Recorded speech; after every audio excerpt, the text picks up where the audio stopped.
I first started this podcast, I wanted to find ways to show how most flavors are incredibly common. I've talked about body shapes, pregnancy, close relationships, monsters, harems, the Bronze Age collapse, and a whole bunch of other popular themes. What I haven't covered yet is the most popular flavor of all, corruption. This is a theme that exists in every game to some degree, and you'd think it'd be pretty easy to define given that. But it's actually been a struggle for me. I think most societies have very strict rules and regulations when it comes to acceptable forms of sex and sexuality, and games use corruption as a narrative tool to help move past these restrictions and barriers. I also wonder what a game would look like if there was no sexual obstacle to overcome. So, from a definition standpoint, here is what I came up with. Corruption is where someone or something leverages a power imbalance to bring about change in one or more characters. That change can be reflected in the character's personality, sexuality, physicality, or any combination of the three. I'm going to talk about a bunch of different games in this podcast, and I currently have them grouped by the ways these imbalances manifest: social, magical, and chemical. I'm going to try to talk about how corruption works in each game, and hopefully by the end of this video, we'll be able to have a spirited conversation in the comments. Also, if YouTube is blocking your post, please feel free to come to my Discord or Patreon to share your thoughts. I know you just did a video on Patreon covering NTR and Robotech with a similar idea of showing how common different flavors are. Is that going to be on YouTube as well? So that video was about Macross Do You Remember Love, and was created as a way to explain what NTR is to someone with zero experience with adult games. And it is a common question that I get, and I keep trying to find new ways to talk about this stuff in the face of increased censorship. And it's also in a format that is similar to what I'm going to use at the Nordic Game Jam. So in a way, it was like a practice, and it isn't really YouTube worthy in its current form. However, if you do want to check it out, the people watching or listening, it is available to everyone who has a free Patreon tier or higher. So yeah. But NTR is definitely a subset of the corruption flavor, and there are some games that I'm going to cover that have that, but it isn't really a major focus in this podcast.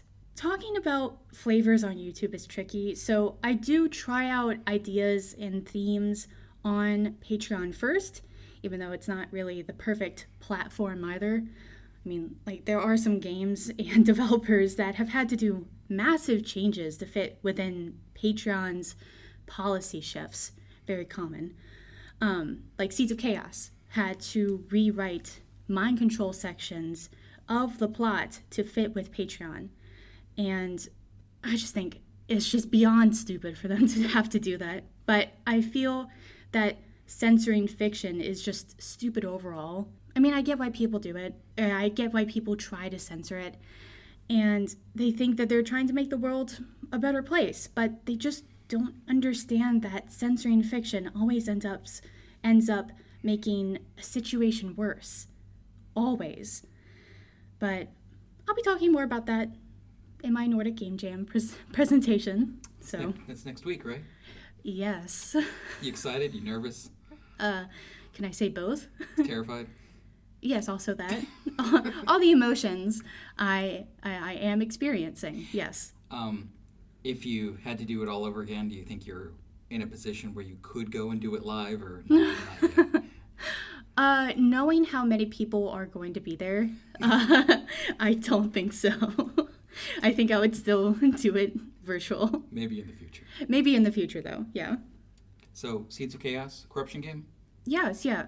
So, Seeds of Chaos is an interesting game. So, the censoring that they had the Minotaur scenes, and they had to get rid of all of those for the Patreon version, which was really sad. What? Well, I was just thinking if they were having to censor the Minotaur stuff, does that mean that they were cowering in the face of Patreon? Yes, I guess. They had to move their content to another platform. Yeah, they did. And let's see, what's another censor thing that they had to do? I think they rewrote the entire intro. Yeah, because they originally had so the main story is that you had the demons. Yeah, why don't you explain the main story? Yeah, sorry. So you have these demons, and you play as the hero, and you killed their father, and so now they're both here for revenge, and so they steal your wife, and that's basically the intro. And so they had to rewrite it so that it was more consensual. It was more consensual, which is consensual kidnapping. Yeah, I know. It was so weird because you had to make the kidnapping from these evil demons consensual, and it was like, what's going on here? That was probably one of the other major changes. I mean, I think the theme of demons, you are forced to be in the presence of demons, and then they're going to slowly corrupt you. I think that's a great theme. That's a great yeah, I mean, it's worked for what was that movie you liked with Tom Cruise? Legend. Yeah, the one with the unicorn and Tim Curry. The only one I'm thinking of is the one with Will Smith and his dog. No, that's or is that I Am Legend? No, it's the one where it's got Tom Cruise and he hadn't had his teeth I don't like fixed Tom yet. Cruise. I know you don't like Tom Cruise, but you liked the demon character. Okay. And it was Tim Curry, and you completely don't. I really do not. I promise you like this movie. Okay, if I looked at a picture here, can I search it up? Yeah, sure. Okay, I'm gonna search it up because I really want to know. How do you spell legend? Okay. With an L. And is it from 2015? No, it is not. Okay. It's from the 80s. Oh, 85? Yeah, sounds about right. Okay. Oh, this one. This one is so fucking weird. Oh my god. Okay. I knew as soon as I saw a picture. I was like, oh. Yeah, and you have that girl and she dances with the that's a pure corruption scene. Yeah. Okay. Yeah, that was very corruption. Yeah. Yeah, but this idea of demons corrupting humans is a theme that we've seen forever. So it was understandable how that story was working. Great idea from the conception. Who knows when I'll ever finish because they keep having to rewrite and change stuff and everything. Oh gosh, yeah, it's. I hope it finishes, but. Well, you do kind of still have. The necklaces that they wear. Mm-hmm. So you do still have that power imbalance. Yeah. And both the main character and Alexia wear them. But they willingly put them on, and the demons use it to control them. I think the premise is, we're not going to force you to do anything that you wouldn't otherwise do, but they're trying to slowly corrupt them and change their outlook in order so they would willingly do other things. Yeah, and it's also I'll put the idea in your mind and let you make that decision, not me. Jiminy Cricket. Sexy Jiminy Cricket. What other games have you seen dealing with the censorship? And from the corruption standpoint, having to change? Well, the Treasure of Nadia series is another series that comes to mind. Is that what it's actually called? The Treasure of Nadia series? No, but that's what I'm calling it until the developer actually gives it a name. Okay, shots fired. So it started with what, Lust Epidemic? Yeah, it started with Lust Epidemic, and that was very much a chemical mind control because you have the serums and you have taken advantage of the serums in a enclosed university kind of situation. Definitely it was focused around the serums, and then the Patreon crackdown in 2017 happened. So they changed for Treasure of Nadia? Yeah, the serum plotline was kind of pushed aside, or it was reworked, and now it's in Treasure of Nadia, it's a potion that has enhancing properties that enhances. But everybody is willingly drinking it. They don't. Okay, so. Yeah, and I think they call it a love potion or aphrodisiac. All right. And actually, the girl who sells it in Treasure of Nadia, she thinks it's snake oil at first. So she's like, "Oh, we gotta try it then." Yeah, we have to try it because, of course. Yeah. In Genesis Order, they turn it just to a sex virus. Well, the sex virus is kind of talked about in all of them. Mm-hmm. Like in Lust Epidemic, it's hinted at like this is why people are having sex scandals and no one really knows why. Okay. And so that's where it starts, the sex virus, but it doesn't really get a name until or it's really talked about as sex virus until the Genesis Order. Mm-hmm. And we get to see what kind of is going behind the scenes. So you still have the serums in the Genesis Order. Like you have Lillian using the serums, and it's revealed at the end. Well, spoilers. Yeah. It's revealed at the end that she's been working behind the scenes with a character from Lust Epidemic on these serums. And they're going to be affecting a city that is in Symphony of the Serpent. Okay. And so... And that's in Symphony of the Serpent, it's like a full-blown outbreak. Yeah, that's where we get to see the full-blown effects of the sex virus at like a citywide scale. And you have like this whole quarantine plot line and, with like masks and stuff. And then you have like people protesting about the virus. And it's very like... It's of its time. Yeah. Well, yes. We all lived through something. Yeah. A few years ago. Well, most of us lived through it. Not all of us, unfortunately. And the sex virus is kind of treated more normally. Like, everyone has it. And it's just like, if you don't have it, you're eventually going to get it. Yeah. And it's different for every person. Starting at the Genesis Order, it really starts to go into like the gods and the demons and the angel kind of plot line that we don't really see. As opposed to a chemical, this is more of a magical thing. Yeah, a magical, supernatural kind of plot line. I guess the chemical stuff is all magical anyway. Because it's not real. I mean, it's just, but... That's true. I guess you'll talk about that later. Yeah, when we get to chemical stuff. So a potion that changes a person is not allowed, but then an outbreak that does the same thing is. I really appreciate how Visa and MasterCard have forced Patreon to be the moral authority for the world. Like, I mean, is anyone at Patreon even qualified to make these kinds of decisions? It's ridiculous. Speaking of ridiculous, I played Symphony of the Serpent like you asked me to. It has an interesting start. But there's so much that you're like introduced to without a break. Mm-hmm. Like the game has a sex virus outbreak and the MC has amnesia. Okay, all right, fine. Then we get a demon succubus girl. Okay, sure. Then we're introduced to the goddess Athena and like God, like the Judeo-Christian God. He's like the dude from The Big Lebowski. And then you time travel and accidentally kidnap Cleopatra, and I think that all happens in like the first 2 days of the game. It's just a lot. Yeah. Normally when you add something big into a plot line, you kind of give the player a chance to digest the information. And Symphony of the Serpent does not seem to want to give anyone a chance to catch their breath. But we'll just have to see where and how the story continues to develop. Okay. So social, magic, and chemical. Which one are you going to go with first?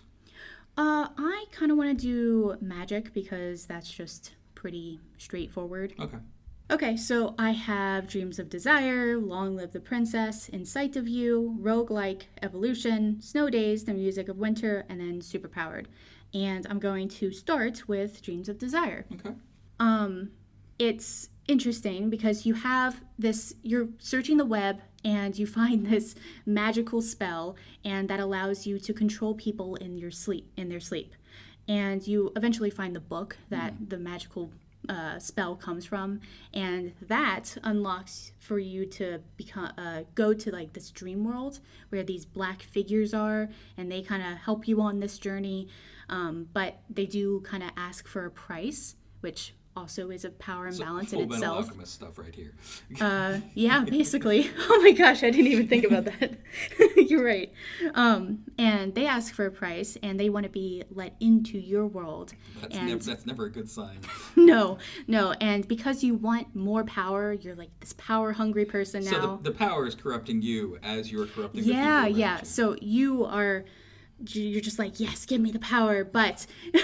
in exchange for all that power, they're in your world now, and no one else can see them except you. And they act kind of like as a devil on your shoulder kind of thing.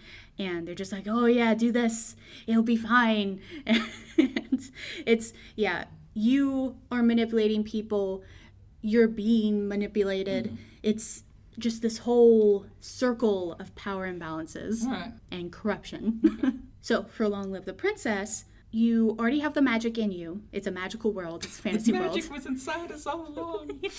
Yeah, basically. But it's a medieval fantasy kind of world. Yeah. So, and magic is just normal everywhere. But you have like this spark in you, and this witch notices that, and she's like, okay, well, the princess is coming, and I need you to help the princess overcome like this depression or something. And so princess therapy. Yeah. And so you have to practice your magic, and your magic is invading people's minds. We need magical mind control to overcome depression. Yes, basically. And you practice on all the girls in your town preparation. None of the men, just the girls? None of them. Oh, yeah, no. Well, of course not. What are we talking about? My bad. I don't know what I was thinking. Yeah. So it's obviously it's gendered magical power. Duh. Oh, well, duh. Yeah. And so how your magic works, it's kind of interesting. You kind of like play detective, where you have to figure out each girl's secrets, and in order to get their secrets, you have to invade their minds and look for clues. Is it Blue's Clues? It's okay. Hold on. Magical mind control Blue's Clues. Mind control Blue's Clues. Okay. Possibly. Yes. Oh my gosh. It's a clue. I hate that you made that connection. What's your deepest, darkest secret? I'll never tell. Well, I'll just find out. With my buddy Steve. This notebook. You have a notebook with a crayon. But yeah, so that's basically your power. And you the corruption can go further. Like once you figure out their secrets, you can basically do what you will, dominate them.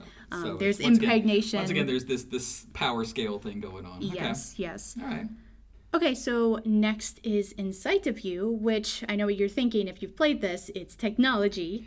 But I like what you're doing. It's technology indistinguishable from magic. Yeah.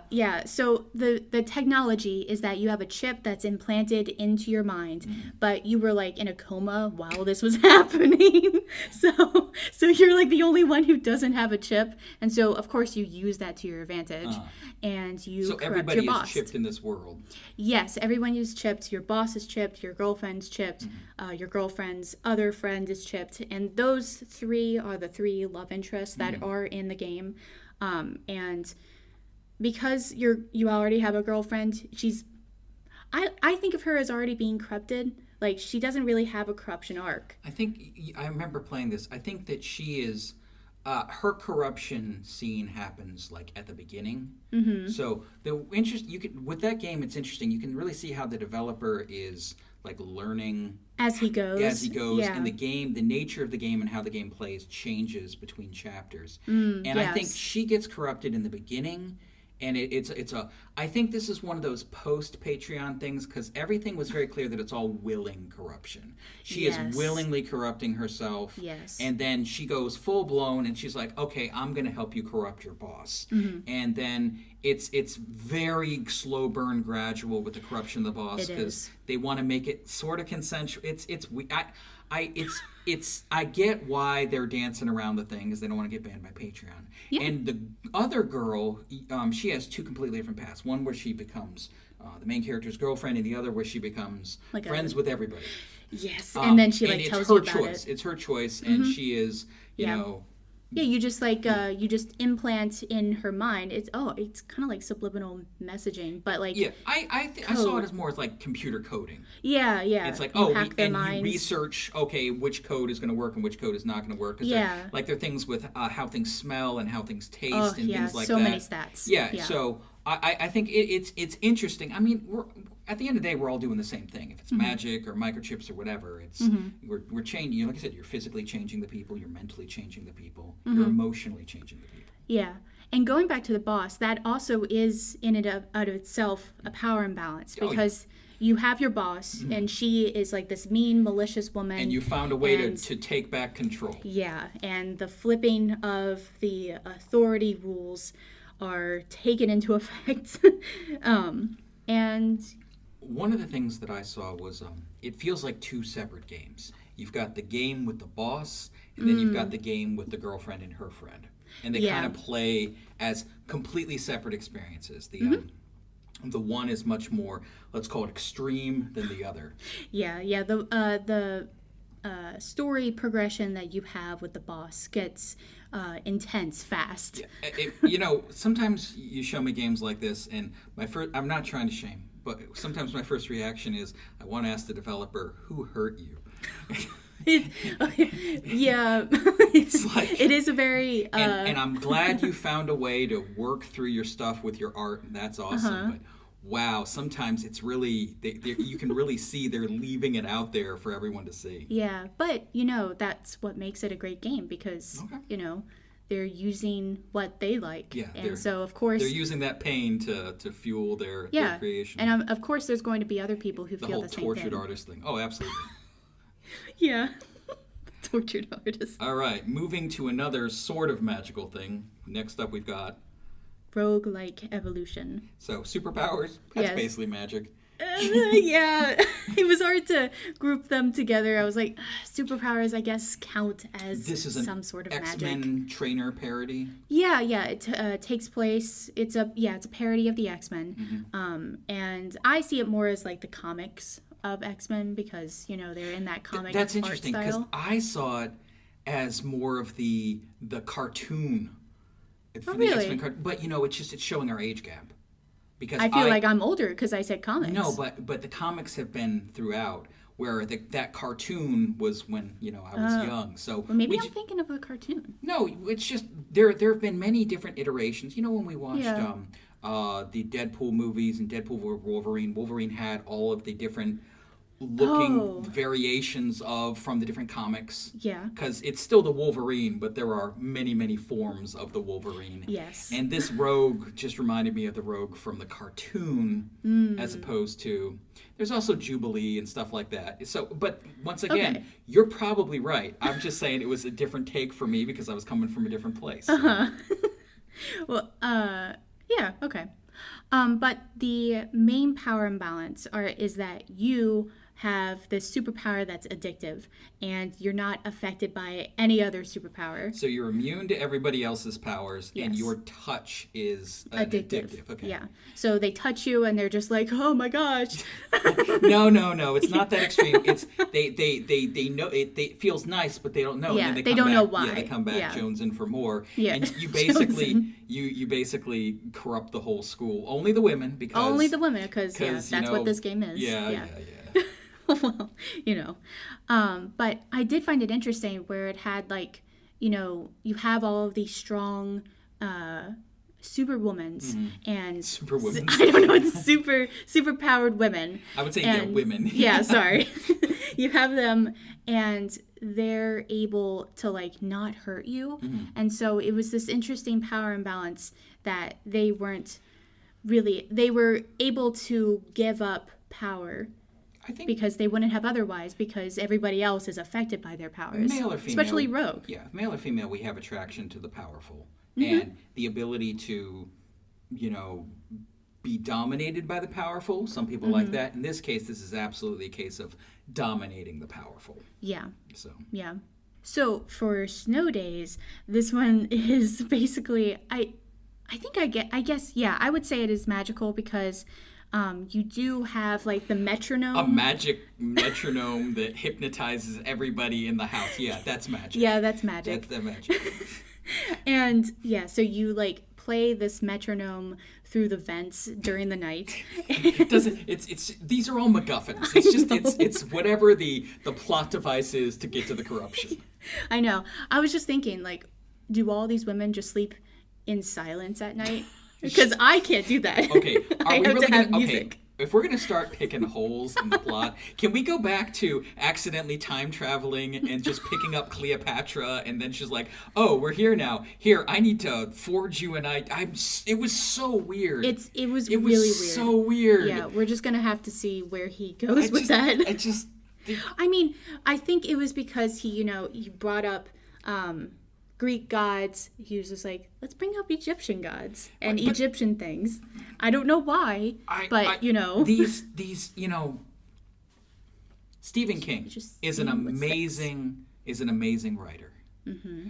But Stephen King unedited is really difficult to read. Mm-hmm. He desperately needs an editor, and he is an amazing writer. Mm-hmm. NLT, maybe some editing, maybe some just rein it in just a little bit. I'm sorry, I know we're sidetracking from the magical hypnotic metronome. Please tell me the corruptive powers of the magical hypnotic metronome. Well, so you play it at night, and then during the 5 days that you're stuck in the house with... there's a snowstorm. Yeah, there's a snowstorm. You're stuck in the house for 5 days with your family.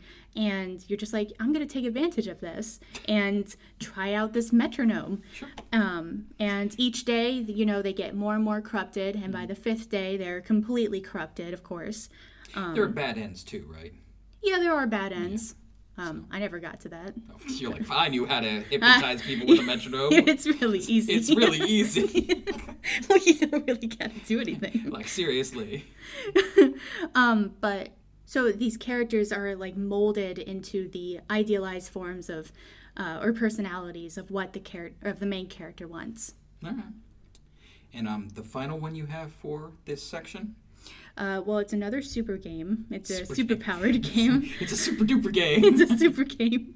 I don't know. It's not Blue's Clues. It's not. But the basic or the main power imbalance is that you have the ability to have multiple superpowers, and this is actually a really interesting storyline. It's basically in a superpower world. Yeah. And you can pay to get an ejection, and some people gain superpowers from the ejection, and then they get powers. Yeah. But the main character can get... multiple. Yeah, and get, like, all the powers. But I thought what was interesting about it was they also get a flaw. They get a penalty for each power they get that they have to deal with and work around. Yeah, like when you get your X-ray vision, which is your first power, your flaw is that you uncontrollably aroused. I was trying to. How do we say this? I was say it. And uncontrollably aroused. We won't aroused. go into the flaws because if you're interested in the game. You make fun of me because you say I like spreadsheet games with a lot of data and a lot of variables. Yeah. This is one of those games. Yeah, it's for a certain audience. And that certain audience is you. Such a Peter. It's so it's so stat heavy that I get confused. I like my corruption straightforward. You've got a couple stat heavy ones on this list. I know. We'll talk about those too. I know. So you're playing. All right.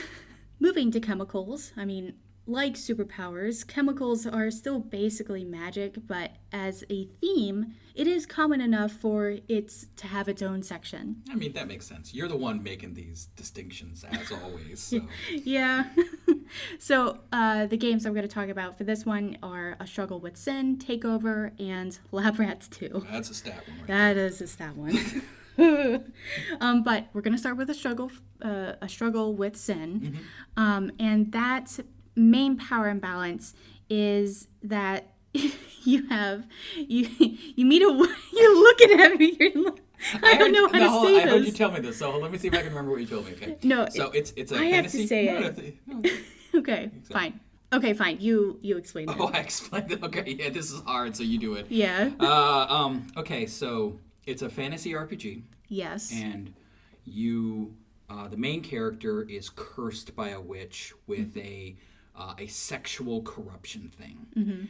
That main character is able to spread that sexual corruption with their ejaculate. And they make this mixture with wine, and they give it to people. And it's like, let's have a party. Yeah, and that's basically the big one. You have romantic paths, you have corruptive paths, and then you have some NTR paths, which are intertwined with the corruptive paths, but it is able to be disabled. Yeah. So, see, I thought it was, Yeah, I was trying to figure out how to explain it, and you were going to be. Yeah. This is it's a very popular game. It is. It's very old. I actually kind of like the graphics of it. They're very, they're old fashioned, but they're in an old fashioned way that I like it. Okay, so I liked playing it because of that. I don't know if it's ever going to finish. It just goes forever. Yeah, it's so old. But I think for people who like a more typical fantasy RPG, this has a lot of characters and a lot of romantic things. And if you want to explore corruption and dance around optional NTR, not NTR, or go pure romance. As a pure romance path, I don't think it's as strong a game, but it's definitely from a corruption standpoint. It's definitely meant to be played as a corruption game. Yeah. Yes. But it does give you the option, which is nice, even if no one takes advantage of that. Yeah, still having the option is a plus for people. Yeah. What's next? So the next one is Takeover, and the main power imbalance are serums. And these serums are, you work in a lab, first of all, and you can make these serums, and then you can give them to your boss and your people that you live with, and then these serums, slowly corrupt them. They get used to them, and then eventually you can put them into like this this machine called the Creed machine, and that just corrupts them even further. This is all three of your changes. This is an emotional, a physical, and a personality change. Yeah, it's all of them. It's all of them. Because you have you don't have any authority. You gain authority by taking over your boss. And isn't this in like a totalitarian 1984 kind of society? Very much so, yeah. Because you have one of the people that you're living with, and you remember in 1984, the book, you have the children kind of learn that you should give up your parents. Give up your parents if they do something wrong. It's basically kind of like that. Okay, so you have to watch out for her. So you have to watch out for her. Her corruption takes a while to do because of that. And then you end up taking over the whole city. Given the name Takeover. Yes. And I mean, ostensibly, I think the argument is, I'm bringing freedom and everything else. But are you really? You're just another despot replacing the extant despots. Yeah. So, oh well. And your third one? The third one is another spreadsheet one. So I'm gonna have. I'm a hater. I'm just predisposed to it's just hard to like because of so many stats. All right. So you got Lab Rats 2. Lab Rats 2. Lab Rats 1 was basically... I liked Lab Rats 1. It was a Honey Select kind of... I think it was because it was more of a straightforward visual novel. Yeah. It was a straightforward visual novel where you're basically... You make a serum, mind control a serum, a corruption, and you can influence people, and you can basically change them to be how you want them to be, and it gives you a bunch of different endings and everything else. Lab Rats 2 is builds upon Lab Rats 1. It's kind of like a neutral ending. Yeah, and instead of you corrupting singular people, you're corrupting an entire city. Yeah, slowly. It's gradual. Of course, there's slowly, yeah. I think a lot of these games have a certain power creep. We saw that with Superpowered. There's a power creep. The one you just talked about. Takeover. Oh yeah, that takes a while. It seems to be that these corruption focused games tend to want to scale the corruption from a very individual at the beginning, maybe one or two people, to an entire town, a city, a country, a world. Well, like in Dreams of Desire, you get power hungry. Yeah. No. Yeah. And you were talking to me about how the Lab Rats 2 development has changed. Yeah, that's one of the interesting things about Lab Rats 2 is that the developer seems to have stopped development, and now the community is actually making new builds collectively through GitHub. Collective corruption. Collective corruption, yeah. We must join together. It's the Borg. We got Blue's Clues, we got the Borg, everybody's coming in. But whenever I learn something interesting like that, I want to talk about it. But I'm never sure where and how to talk about it. I mean, this kind of stuff isn't really nearly as popular as lists and reviews, but I find it interesting. I mean, I do have the monthly video on Patreon where I talk about the development of the channel, but not really what's going on in the adult games community. So I'm actually going to start making a monthly video on YouTube for members of the channel where I talk about what's going on, or at least what I find interesting. I'll also upload it on Patreon for patrons so they don't have to feel like they need to pay for both. I mean, you're welcome to, and I appreciate it, but I want to be fair. I think this way, only people who are really interested have access without me accidentally boring the rest of you. I mean, it has been really awesome to see your personal growth through this channel over the last 4 years. Like the NTR video had you on camera almost the entire time. And with all the live events you have planned for this year, it's great to see how you are finding ways to work with your anxiety. How do you feel about it? Let's make you more anxious, Annie. Yeah, I know, that's a big question. I mean, I feel like I have grown with my anxiety. Your anxiety has grown. My anxiety has grown. I think it's obvious. Your mom and I have seen you grow with this, and I'm sure I see a lot of comments from your fans. They're like, "Oh yeah, we've definitely seen," and that's awesome. That's good. I mean, yeah, from the first year of doing the channel, I definitely have grown more comfortable in talking and doing things. I mean, I'm attending the Nordic Game Jam and then going to other Tokyo and the Tokyo Game Show and all these events. So, and I definitely would not have seen me do that like last year. Yeah. You know. So, speaking of struggles, next up we have social struggles against the machine. Struggles against the machine. So, how are we going to start our struggle against the machine? What games do you have for us? Well, I have Ravager, the Headmaster, Karryn's Prison, Slugs and Bugs Conversion, Harem Hotel, Tales of the Unending Void, Summertime Saga, and then Loser. All right. Which is by the same developer as Superpowered. Loser? Yes. Yeah. Look at you, doubling up. Look, they're good corruption games. All right, so you're starting with the dragon. Yes, I think that's a good point to start on. I mean, that is definitely a social pressure. Yeah, you don't really want to go up against the dragon.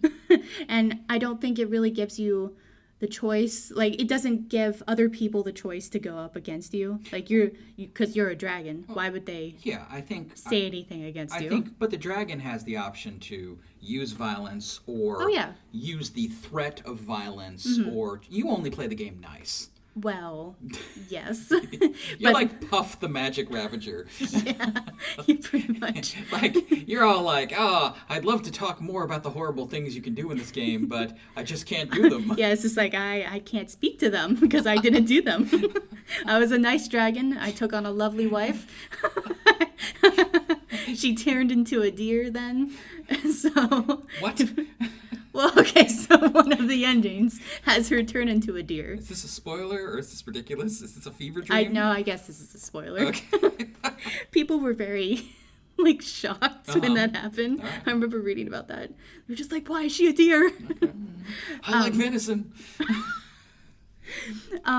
But, yeah, so the main power balance is that you are a dragon. In a world without dragons. In a world without dragons. So... yeah, no one's going to go up against you. You're going to use that power imbalance to get what you want. I mean, you can be nice about it, but you're still going to get what you want either way. It's just if you're going to do it and gain trust and mercy kind of points, or if you're going to do it and gain cruelty points. Okay. So it really just depends on what kind of dragon you want to be, but you're still, at the end of the day, a dragon. You're still changing. And it seemed to me that it was a grimdark world, so it was already corrupt. Oh, yeah, definitely. But I think you're not... I think you're not...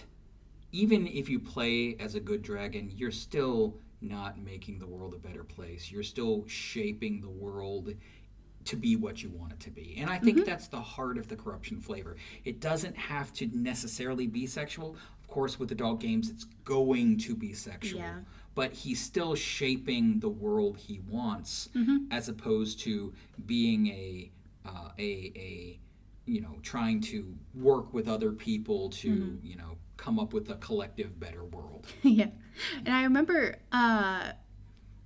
in like the third act or chapter 3 or something, when you're taking over places to gain more people, like even if you do everything right, or in your case right or good, you still have to make hard decisions later on in the game that you can't really get away from. Like at the end, you can choose between your hordes, like which one you like better, and you have to like get rid of the other one, and they're like mad at you. And I was like, I want to keep both of them. I liked both of them. Like, I don't know why everyone's so angry. Heavy is the head that wears the crown. Yes, precisely. Wait, that's not the right. Uneasy lies the head that wears a crown. I think that's the original. That's line. the original? That's the original line. Oh, okay. Yeah. It sounded right when you said it first. Yeah, your mom hates Shakespeare, so I have to be careful. Oh, I also hate Shakespeare. You do not. Not as much as she does. Not as much as she does now, yeah. Guys are haters. Whatever. What do we got next? The next is the Headmaster. So the obvious, I mean, it's in the title. Yeah. Yeah, you're the Headmaster. This is like a BDSM game, isn't it? Yeah, yes. The punishments that you would do are spankings. Of course, all right. They're just spankings. They're just putting it out there, okay? Yeah, it's discipline. Get a paddling. Paddling.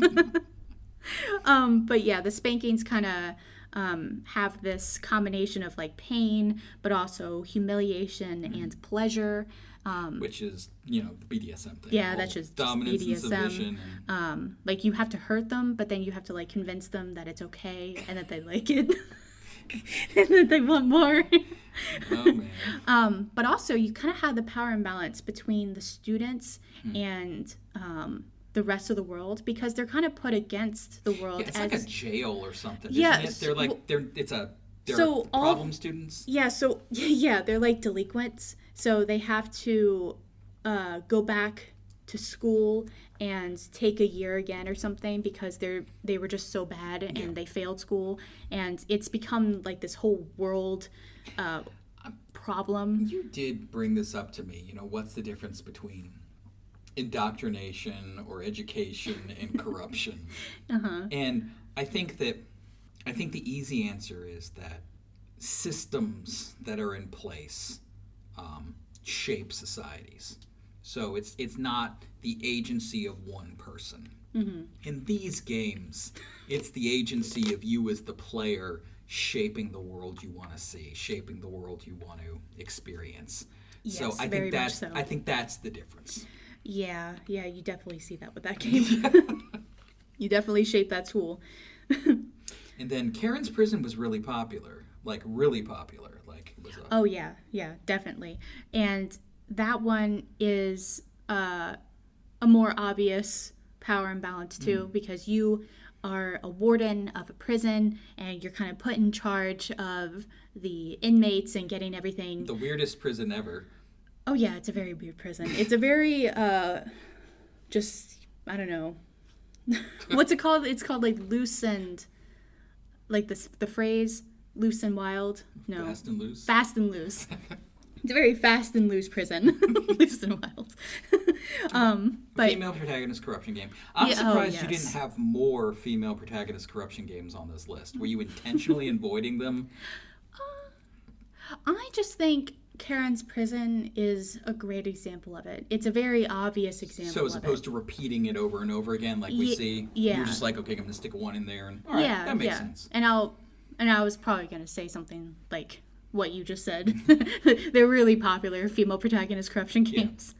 But so for Karryn's Prison, you have this higher status as the warden, but you see as you go along that really doesn't matter. Yeah. Because the inmates, they kind of just run the asylum. They run the asylum, and you're kind of just like this next obstacle. Yeah. Yeah. But I think for people, it's definitely one of those games. She begins with ridiculous proportions, but I think Yeah. But I think there are factors in the game, especially with the DLC, Oh, which you yeah, can, DLCs. once again, changing mind, changing body, changing Yeah, personality. there's a DLC for different pubes, different hair colors, boob sizes. Yeah. I think all of these female protagonist corruption games seem to be very similar in how they unfold. Yeah, you usually have a proportion change of some sort, and it's very, it's usually idealized. Someone's ideal. Well, of course, yeah. It has to be someone's ideal. All right. They do get extreme sometimes, but nothing is as extreme as your next game, Slugs and Bugs Conversion. This game is probably the most corruption game I have ever played before. Well, there are other games that like there's a genre like this. Yeah, this is. I don't know how to explain it. It's a monster infestation kind of corruption, I look which at it is this very way. rare These are all when it's done well. You've got all of these social corruption things where people are Yeah. using their power or their prestige or their influence to manipulate things slowly. Slugs and Bugs Conversion is It like just- punches you in the face. It's like there's no conversation. There's really not. They're just like, this is happening right now. It's like the Alien series. You're just a breeding receptacle and maybe food. Yes.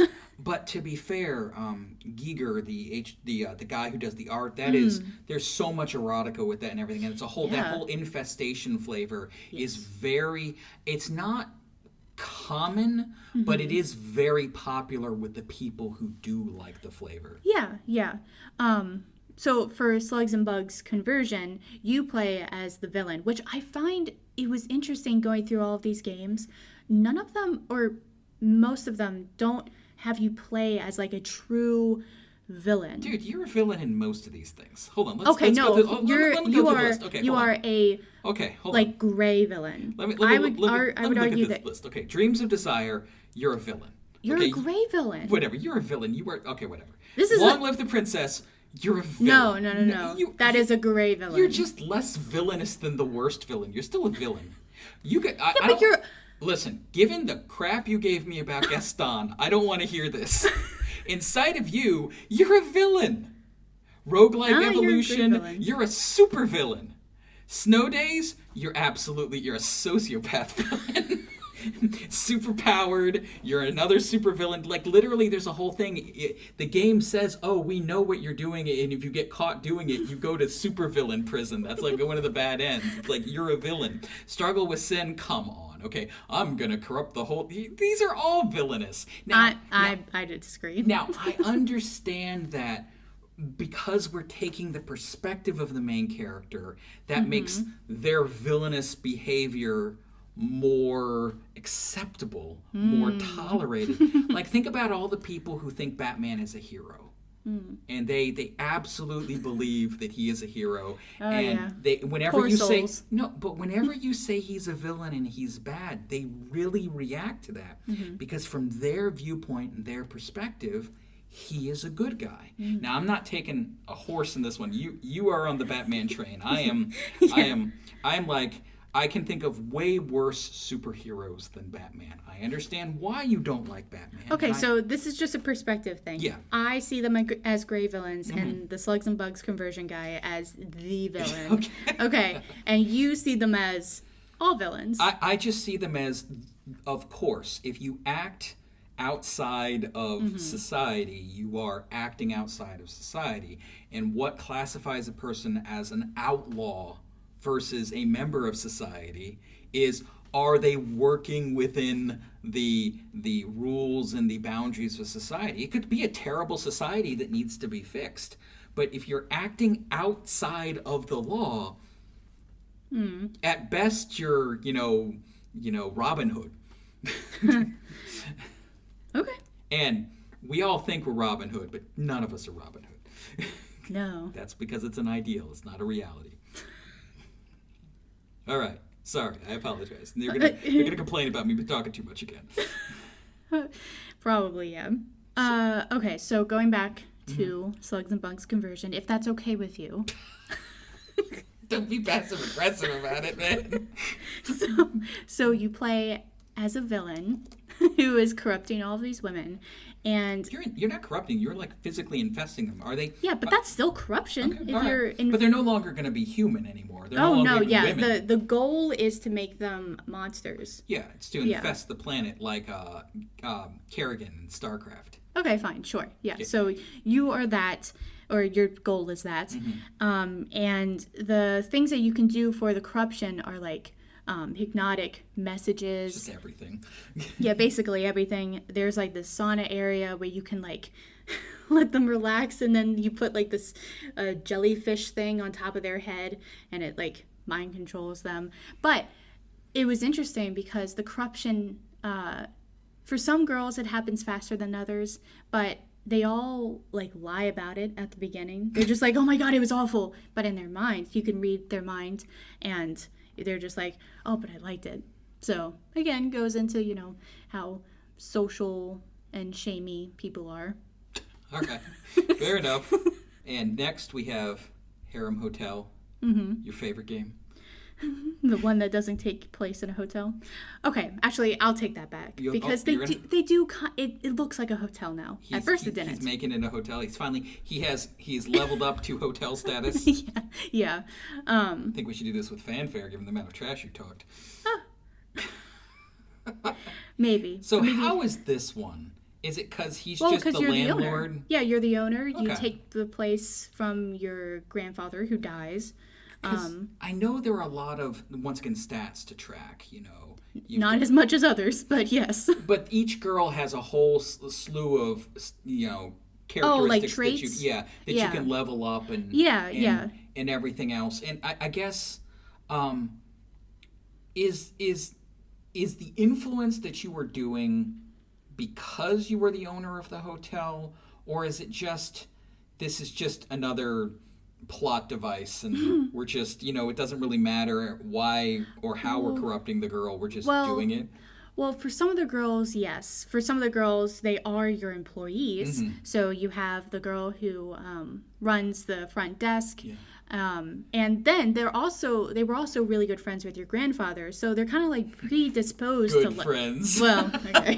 They're kind of predisposed to like you because they liked your grandfather. Yeah, okay. So employees.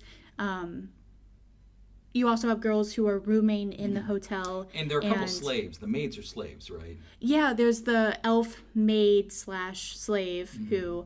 okay, I can definitely see. I mean... Yeah.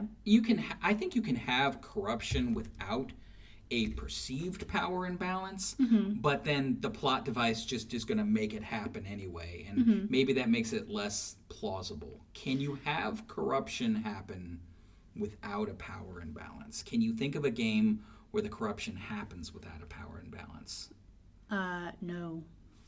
Not off the top of my head. I'm curious to see what your viewers are gonna, if you all want to let us know, that would be interesting. Because I think one of the problems is though, it's like the Mass Effect video. People felt that you were judging them for saying that there was a power imbalance with Shepard and his subordinates. And so maybe they're going to come and talk about games that have power imbalances, but they don't see that they have the power imbalances. The power imbalance for Mass Effect was very... it's just something that we don't think about. It's like, oh, he's my boss. So you can say you don't think about it. But if you served in the military, well, yeah, very clear. I'm trying to say that it's more common or normalized. Like people don't really see it as like a slugs and bugs conversion kind of corruption, But speaking of Mass Effect, Tales of the Unending Void, that's another game, and that has you as the captain of the ship. So you do have power over the people. Yeah, they're your friends, but you still have the financial incentive over them. Well, I actually don't know if you pay them. Yeah, well, it's but it's like, not, yeah. but the fact that you're like this rich, spoiled kid also comes into fact because you also have a slave who does your bidding. Okay. It's interesting. I didn't really think about the power and balance aspect being intrinsic to the corruption. I just thought the corruption happened, and I didn't really think about the behind the scenes. So this is an interesting take, and I'm sure people are gonna. Yeah, it's something that you don't see at first, and you just the boss and employee kind of power that's balance more straightforward, is very well, but it's straightforward, but it's also people don't think about it. I think we live in a world where we are more aware of it now because we have HR training and all of these other things. And look, people get married with the people they're around. So where you go and what you do increases your chance of finding a person. So yes, you're going to meet people and fall in love at work because you're going to work. So those relationships are going to happen. There are going to be power and they're going to be power imbalances and things like that. Is that corruptive, or is that just once again that's just life, a facet of this social construct? So I mean, but yeah, I get what you're saying. Yeah. All right, our next one. How is it Summertime Saga like that? Unless you're arguing it's like a mutual corruption thing. Is interesting because it's set in a world that's already like partially corrupted, and so the fact that you're able to push people a little bit further in their corruption comes very easily. Everybody's thirsty in that game. Everybody is thirsty in that game. Yes. Yeah, it's like something's in the water, like Treasure of Nadia. No, it's obvious. It's summertime. It's a little bit hotter. Everybody's thirsty. Oh, that's why. Yes, it's always summertime. It's not summertime because of the season. It's summertime because of the thirst. Yeah, it's not called wintertime Saga.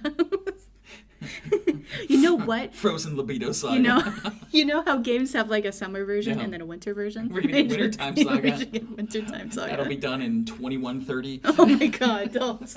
Please. Our great-great-grandchildren can play it when it finishes. They'll put Dark Cookie in like one of those like pods. It's cool. So you can keep working. It'll be right alongside the latest build of Star Citizen. Star Citizen. Yeah. Just name the game that isn't finished. All right. So okay, that's cool. And I think so. The corruption can be part of a partially corrupted world, and then just pushing that a little further. I think that even a corrupted world, playing through a corrupted world, because our expectations about how the world is going to be and how people are going to behave, I even think that can appeal to people who like the corruption flavor, because it is less work, though. It is, you're just going some through. people like that. Yeah. So I like that. Like those simulator games where it's not really a story or plot, you're just putting... Yeah, or like The Sims. You just... actually, I'm thinking about it. The Sims is a very corruptive game because you can mold the Sims to be whoever absolutely. you But want. you talked about that with the trainer genre. And trainer and genre. Yeah. The trainer and corruption flavor go like hand in hand. Well, you had a couple trainer games on here. That's true, yeah. So, and I know I notice you try to not talk about certain flavors when you're talking about other flavors because you don't want to bleed. Like, you're not talking about NTR and bleed everything in. So. Yeah. I want to keep it, it's a corruption main focus kind of game. And the final game? The final game is another stat-heavy spreadsheet kind of game, and it's by the same person who did Superpowered. It's called Loser. And this one is...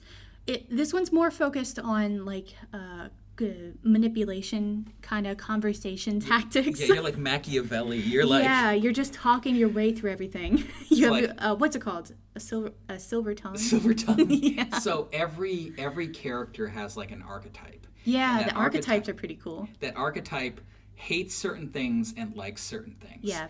And you want to shape them and manipulate them to become the character you want. So you gradually talk about things they like, associated with other things you want them to like. Yeah. And you slowly methodically, like a fine sculptor chisel their new. And so you'll change their archetype a little bit, and then you solidify that, and then you change that new archetype a little bit. It is an incredibly slow burn game. Yes, yeah. To get the archetype that you want, yeah. Oh, because you have to like collect conversation topics, and there's oh gosh, it confused me so much. How you had to have the conversation topic, and then you had to like drag it into the thing, and then it disappears after you talk about it. It's like Love and Sex Second Base. I'm not sure anybody plays this game without cheating. Honestly, I should have cheated. I didn't cheat. I should have. Oh my god. You got 6,000 hours in this game. It's painful. I did not make it that far. No, but that's I think it's cool. You have all of these, we say corruption, and people ask you, what does corruption mean? And you've talked about all of these different games, and corruption is, like I said, shaping how you want the world to be, shaping how you want the people around you to be. Yes, it's I guess it's a little narcissistic, but all of these things are power fantasies, so it's okay. It's we know it's like eating junk food. We know what we're getting. Oh yeah, but this is way better than junk food for us. Okay, fair enough. All right, safe and healthy outlet. I get it. Okay. So, as you can see, corruption covers a lot, and each person can have a very different journey and experience as they explore this flavor. And that's awesome. Finding ways to better understand who we are and what we like helps to make the world a safer and healthier world. If you enjoyed this episode, be sure to check out my YouTube channel, my Patreon, and my Discord. All of the links to the games that we talked about can be found on my Patreon. Thank you so much for listening, and I will see you next time.